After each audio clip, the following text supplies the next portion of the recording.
obviously a big weekend in Aggieland. A lot of shout outs for what happened this weekend. Great weekend for Coach Early. Finalized by a tremendous comeback on Sunday. That was great to see those guys getting on a roll.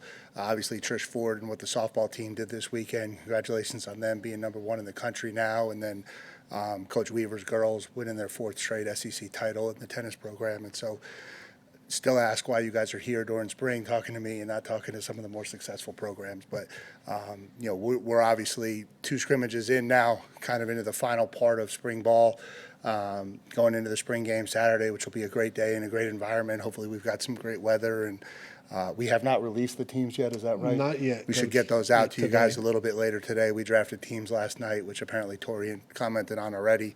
But, we're excited about this thing and where we're going. And so from there, we'll kind of open it up to questions. Start second row, Alex, and then down front, David. Yeah, I talked with Armage earlier. What is it about him you think that his teammates chose him as a team captain, just the way you've seen him assimilate to this program the last year? Yeah, I think probably the energy. I think you saw a lot of that in some of the videos that got out last year, but I think he's an energetic leader. I think he's an emotional guy from a positive standpoint. I think he brings a lot of great energy to workouts, to practice, to games. I think from that standpoint, I think people kind of identify him as a guy that does that, and ultimately probably what led to the votes that he got.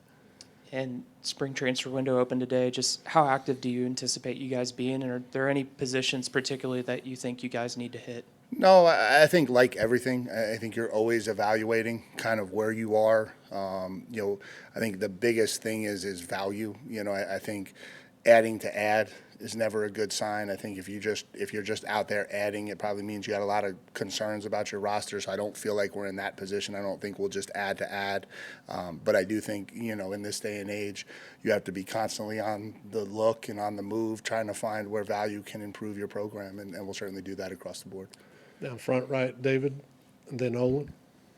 Mike, how do you manage the stress of this particular period, knowing that you got a spring game to prepare for, you've got the portal opening up, you're still waiting on the house settlement, all these things? I know last year you went through a lot because it was the first year with the program, but it seems like it doesn't stop, especially right now. And selling a house and buying a house, and my son turns 21 today, and my older son's picking a college, and my daughter, I was just going to keep going for you. Scheduling a press conference at noon. That's how I handle it. So I can come in here and spend some great time with you fine folk. No, I just think it's part of the job. I think nobody wants to hear us complain. Nobody wants to hear us whine about what's going on. We get paid a lot of money to manage this stuff, and that's what we're here for. And so it's just kind of the necessary evils of college football, the way it currently exists and the way the structure is. I don't necessarily agree with it. I don't think it makes a ton of sense to have these windows and portals now. I think, I think it's probably pulling back on the quality of the game across the board, but, it is what it is, and so you just got to manage it and deal with it to the best of your ability. And go to Olin right next to you, and then Travis. If I ask you a couple things, Mike, first of all, I wanted to ask, what areas or in what ways have you seen that you feel good about what you've seen so far through the spring? Yeah, so I'm a little bit more like you during the spring from a standpoint of there's yet to be a play where all 22 guys have done it completely right. And so on every play, I'm pissed off about something that's not to the quality that it should be. And so I'm a really bad guy to ask during spring ball how things are going, because I just think when you're going against yourself, you're just trying to drive it, like you really are. You don't really have time to look up and go, oh, okay, here's where we're at relative to where we want to be, or here's where I thought we would be. It's literally every single play, every single day. This needs to get fixed, so that's got to be the urgency. And so, I think by and large, our program has taken a step forward. I think the way we practice, the tempo that's out there, there's a feels like we're crisper, feels like we're sharper. There's less penalties at practice. There's less formational issues. There's less procedural issues. There's less busted communications. But again, it's still not perfect, and so that continues to be the driving point always, I think, through spring. How much, if you can speak for college football coaches in general, how much of a concern is it that you could get into a situation like they've had up at Tennessee with Nico? And hypothetically, if you're ever in that situation, how might you handle it? I'm I'm gonna keep my. You should ask Marcel if I had any words on how I might handle a similar situation in recent times with him, because I'll probably just keep that between him and I. No, listen, we're all on the same page, I think, across the board, right? Everybody agrees that the players deserve something. Everybody agrees that this system has caused this to become what it's become. Everyone believes that the system currently is not working. And it's not good for anybody. I think I heard somebody, I think maybe it was Kirby, say that, like, the long-term ramifications of this, when we look back at this period of what the development of young people looks like 10 years from now, I think we're going to be really embarrassed with what that actually looks like.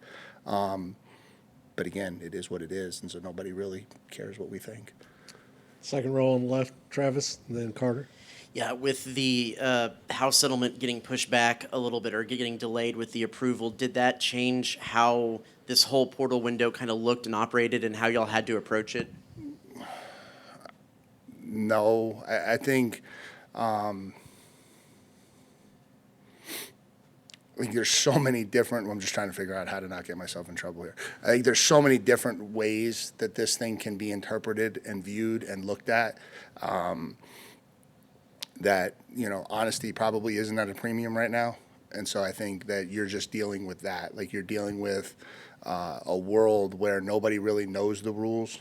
So whoever can create the biggest story about what the rules actually look like probably wins. And so you're just constantly trying to manage through that at every level. And so, until there becomes some clarity on where this thing is going, we're going to live in that world. And honestly, and this is what I've said to recruits, like, that clarity is not coming with the house settlement. That clarity is not coming for another year probably before we actually truly figure out what all of this means, how it's all being implemented, what it all really looks like. And so it's not like, as a coach, I'm not sitting here going, oh, cool, the house settlement's going to get done and that's going to create clarity.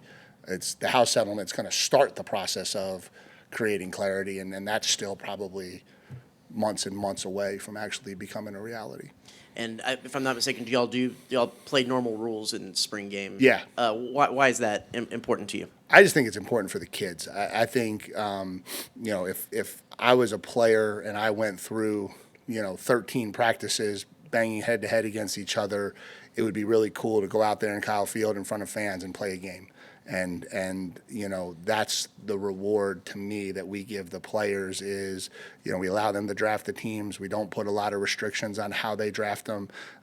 We don't look at this as, and I told the players this, we had a closed scrimmage on Tuesday morning. That was our final scrimmage. That was for us. That was our biggest evaluation piece. This is for them to kind of be the cherry on top of spring ball and go out and compete with each other, have fun competing with each other, play a game and try to beat your teammates. And that's what Saturday is for us. Front right, Carter, and then left, Tony.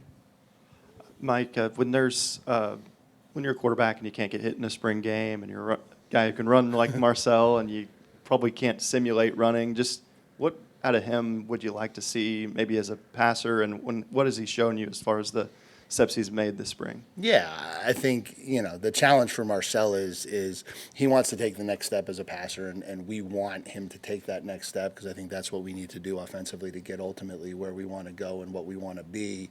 But you're not doing that at the expense of his ability to make plays and create. And, when he's not live, you're just taking away his ability to create. And so it's just finding that balance for him of still playing the game the way he ultimately can be his most successful version of him. And so I think we're seeing that. I think he's getting more and more comfortable throwing the ball. I thought he had his best scrimmage the other day throwing it. And he's getting more comfortable with the reads and the progressions. He hasn't lost, the right time to pull it down and go, because there is still, for every quarterback, the right time to pull it down and go, and just continuing to develop that process for him, I think is his challenge. And defensively, how do you balance sort of not showing all the changes you guys made on national television, but also wanting them to work on some of those things? And just how visible do you think that'll be to the typical fan of just like, wow, this looks a lot different? No, I'd imagine nobody will notice it looking any different. I think if there's anything that's different, that'll probably stay in the office. I think what'll happen Saturday will be very similar to anything that anybody saw last year. Front left, Tony, and then Cease. Coach, you obviously talk about not overreacting to spring and seeing what you see and kind of just taking it with a grain of I salt. do emphasize that a lot, and then you always ask me a question about it. So with that being said, how do you come out of the spring game feeling satisfied with what you saw, knowing it's not a final test but more of a culmination of work over the spring? I guarantee you I'll come out of the spring game unsatisfied. That's probably now 18 years running that I've been unhappy coming out of spring ball. No, I just think as the head coach, you want it to look clean. I think that's the biggest thing. We talk about the concept of like good football. And so like, what is good football? Good football is the offense runs a play well, the defense runs a play well, and then somebody makes a play, right? Whether that's the wideout making a catch, the running back making a run, the DB making a play, whatever the case may be.